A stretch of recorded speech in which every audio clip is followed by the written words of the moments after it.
നമസ്കാരം, ഋഷിഭക്തം ചാനലിലേക്ക് ഏവർക്കും ഹൃദ്യമായ സ്വാഗതം. ഇപ്പോൾ നവരാത്രി കാലമാണ്. നവരാത്രിയെ കുറിച്ച് അറിയേണ്ട കാര്യങ്ങളെല്ലാം പല വീഡിയോകളിലായിട്ട് ഞാൻ ചെയ്തിരുന്നു. അതിന്റെ തുടർച്ചയെന്നോടെ നമുക്ക് കുറച്ച് കാര്യങ്ങൾ കൂടി പറയാനുണ്ട്. നവരാത്രി അറിയേണ്ട കാര്യങ്ങളെല്ലാം ഈ വർഷത്തെ വിദ്യാരംഭത്തിന്റെ ദിവസങ്ങളും അതിന്റെ കാര്യങ്ങളും, പൂജ വെക്കേണ്ട സമയം, പൂജ എടുക്കേണ്ട സമയം തുടങ്ങിയ കാര്യങ്ങളെയാണ് ഇന്നത്തെ വീഡിയോയിൽ പ്രതിപാദിക്കുന്നത്. നമുക്ക് നേരിട്ട് വീഡിയോയിലേക്ക് പോകാം.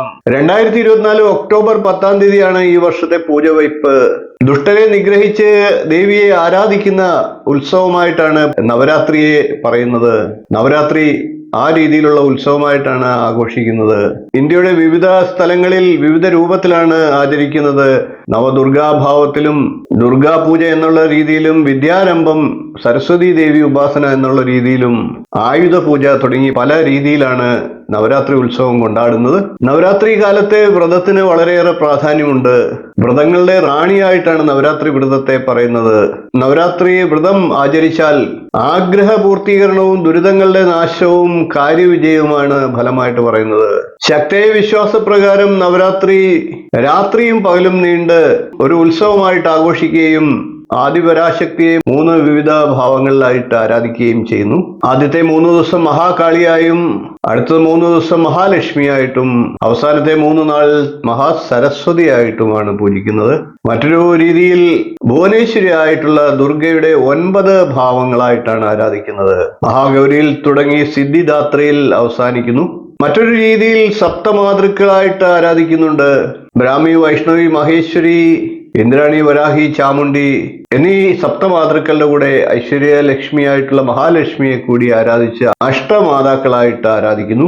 കേരളത്തിൽ സരസ്വതി പൂജയും വിദ്യാരംഭവുമാണ് പ്രധാനം.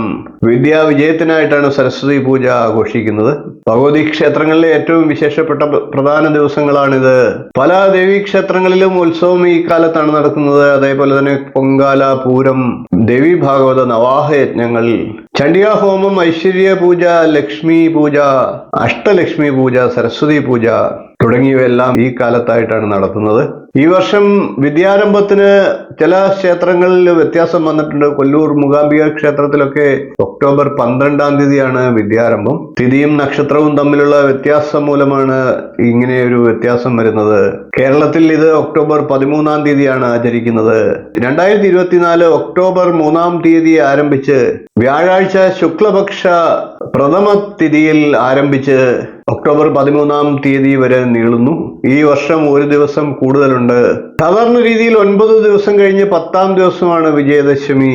നാഴിക വിനാഴികയിലെ വ്യത്യാസം കാരണം ഈ വർഷം അത് 11-ാം ദിവസമാണ് വരുന്നത്. ഇത്തവണ ഭൂരിപക്ഷം തിഥികൾക്കും അല്പം സമയം കൂടുതലായിട്ട് വന്നിട്ടുണ്ട്.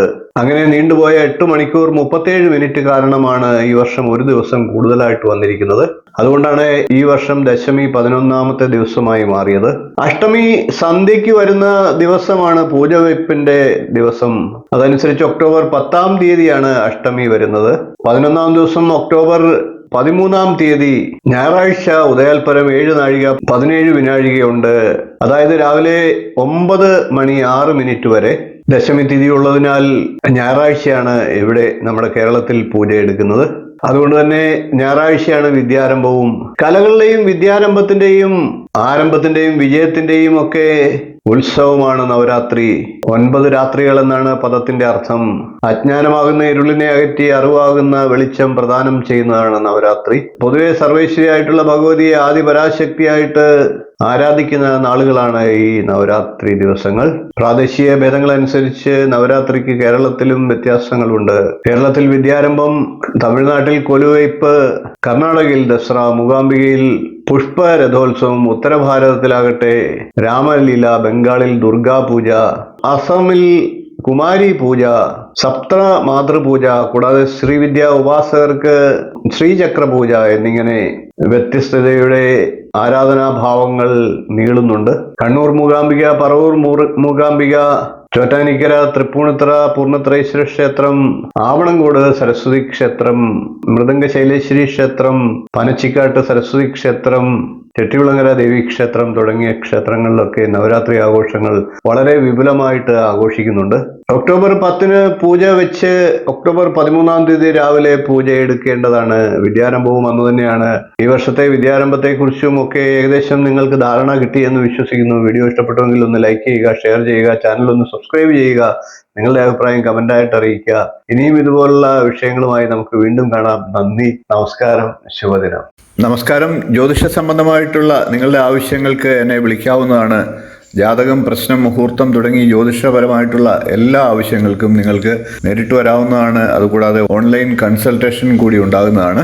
നിങ്ങളുടെ കുട്ടികളുടെ ജാതകം പരിശോധിച്ച് അവരുടെ വിദ്യാഭ്യാസം, അവരുടെ വിവാഹം, തൊഴിൽ എന്നീ കാര്യങ്ങൾ അറിയുന്നതിന് തീർച്ചയായിട്ടും നിങ്ങൾക്ക് ബന്ധപ്പെടാവുന്നതാണ്. അതേപോലെ തന്നെ വിവാഹ സംബന്ധമായിട്ടുള്ള കാര്യങ്ങൾക്കും പൊരുത്തപരിശോധനയ്ക്കും ഒക്കെ ആയിട്ട് ബന്ധപ്പെടാവുന്നതാണ്. ഗൃഹനിർമ്മാണം തുടങ്ങി നിങ്ങളുടെ ജീവിതത്തിലെ പ്രധാനപ്പെട്ട ചടങ്ങുകൾക്കൊക്കെ മുഹൂർത്തം കുറിക്കുന്നതിന് എന്നെ ബന്ധപ്പെടാവുന്നതാണ്. നേരിട്ടും ഓൺലൈൻ കൺസൾട്ടേഷനും ഉണ്ടാകുന്നതാണ്. ജാതകം എഴുതണമെന്ന് ആഗ്രഹിക്കുന്നവർക്കും നേരിട്ട് വിളിക്കാവുന്നതാണ്. ഓൺലൈനായിട്ട് അയച്ചും കൊടുക്കുന്നതാണ്. കമ്പ്യൂട്ടർ ജാതകം തയ്യാറാക്കിയും നൽകുന്നതാണ്. നിങ്ങളുടെ ഏത് പ്രശ്നങ്ങളും പ്രശ്നചിന്തയിലൂടെ കാരണം കണ്ടെത്തി പരിഹാരം നിർദ്ദേശിച്ചു തരുന്നതാണ്. കൂടാതെ വാസ്തു സംബന്ധമായിട്ടുള്ള കാര്യങ്ങൾക്ക് ടൈറ്റിൽ വന്നും കൺസൾട്ടേഷൻ ചെയ്യുന്നതാണ്. അതുകൂടാതെ തന്നെ ഓൺലൈനായിട്ടും കൺസൾട്ടേഷൻ ചെയ്യുന്നതാണ്. ഏത് ജ്യോതിഷം, വാസ്തു തുടങ്ങി ഏത് വിഷയങ്ങൾക്കും നിങ്ങൾക്ക് എന്നെ ബന്ധപ്പെടാവുന്നതാണ്. ഓൺലൈനായിട്ടും നേരിട്ടും ബന്ധപ്പെടാവുന്നതാണ്. എന്റെ സേവനം നിങ്ങൾക്ക് ആവശ്യമുണ്ടെങ്കിൽ തീർച്ചയായിട്ടും താഴെ കാണുന്ന നമ്പറിൽ ഒന്ന് ബന്ധപ്പെടുക. നമസ്കാരം.